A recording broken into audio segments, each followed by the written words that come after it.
Hey everyone, I'm on Matthew 20 today. It starts out this way. For the kingdom of heaven is like a landowner who went out early in the morning to hire laborers for his vineyard. Now when he had agreed with the laborers for I think it's pronounced denarius, a day, he sent them into his vineyard. And he went out about the third hour and saw others standing idle in the marketplace. And he said to them, You also go into the vineyard, and whatever is right I will give you.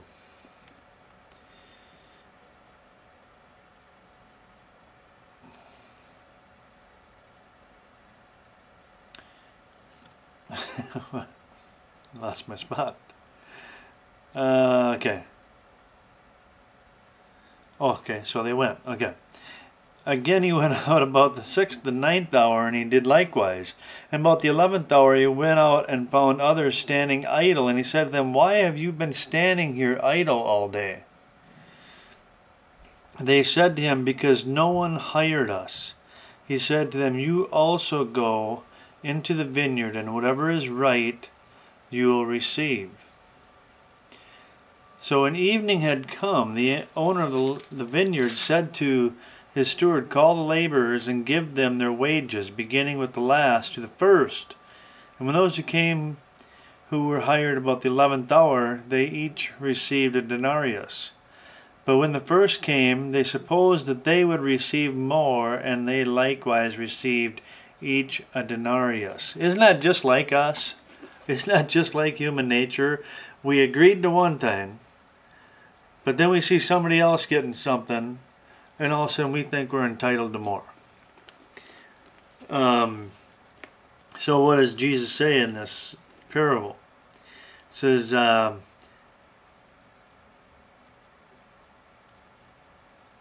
when they had received it, they complained against the landowner, saying, These last men have worked only 1 hour, and you made them equal to us. We have borne the burden and the heat of the day. But he answered one of them and said, Friend, I am doing you no wrong. Did you not agree with me for a denarius? Take what is yours and go your way. I wish to give to this last man the same as to you.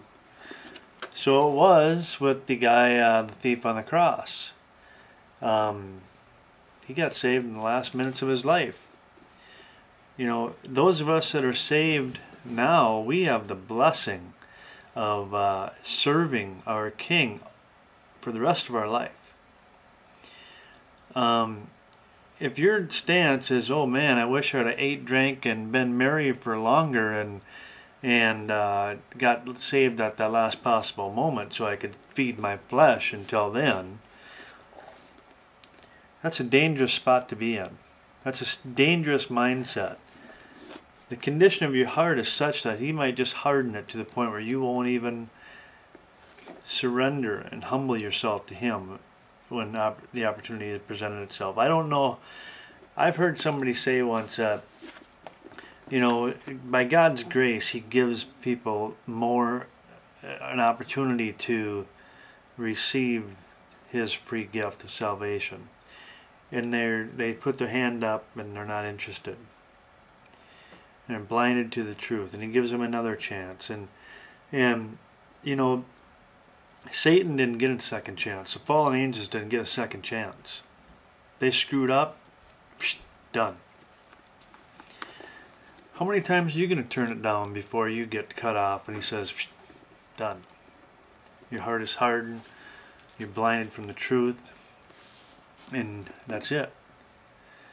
So anyway, that's all I got on that. But here, check this out. If you go to verse 32 now, this is Jesus walking, and these blind guys are screaming, you know, at him, have mercy on us, O Lord, Son of David. They knew if they could get Jesus' attention, they knew he could heal them. He knew he could, they knew he would. They just wanted to get his attention, so they were relentless, and people were getting annoyed with them, and they wouldn't stop, and they finally got Jesus' attention. And he said, so Jesus stood, starting in verse 32, so Jesus stood still and called them. Now, getting back to these other guys here, just real quick, as I was reading the parable about working in the vineyard, notice how he says to the laborers, "Go into the vineyard and work. Get going." They could have stood idle and go, you know what? The day's almost over. I'm just gonna take it easy and chill here for a while, and then go home and see if somebody hires me tomorrow. But they didn't. Each one left and received the reward, which was right, as he called it. So when you are called to go, go. Right? So Jesus stood still and called them.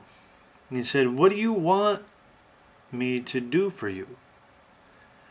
Now, I think that's great how Jesus does that. Like the guy, remember the guy by the pool, and it wants that it's that pool where they get in first, they get healed, but he says, what do you want or whatever, and they go. The guy starts making excuses. When the water is stirred, somebody always beats me in. There's nobody to help me in. He's making excuses. Isn't that typical of us as well? And Jesus, you can almost hear the frustration as you're reading it. I don't know if frustration is the right word, but it's just like it. It's almost like you want to say, "I didn't ask you for excuses. I asked you what you want. Now get up, pick up your mat, and walk." I mean, obviously, he knows what the guy would have wanted, right? I mean, he's been crippled his whole life. I mean, wouldn't you want to walk? So here these guys are blind, and you wouldn't, if you could do anything, you wouldn't need, you just know that they want to see. But he asked them, "What do you want?" They said to him, "Lord, that our eyes may be opened." So Jesus had compassion and touched their eyes, and immediately their eyes received sight, and what did they do? And they followed him. They didn't go, "Sweet, we can see, let's go do this." No, they followed him. And I think so many of his parables, of course, are parallels to spiritual blindness in this case. Yeah, they're physically blind, but the parallel it reminds me of my buddy Ron, who finally humbled himself, and called out to God to reveal himself to him. He wasn't prideful anymore, even though he was prideful his whole life, the most proud person I knew.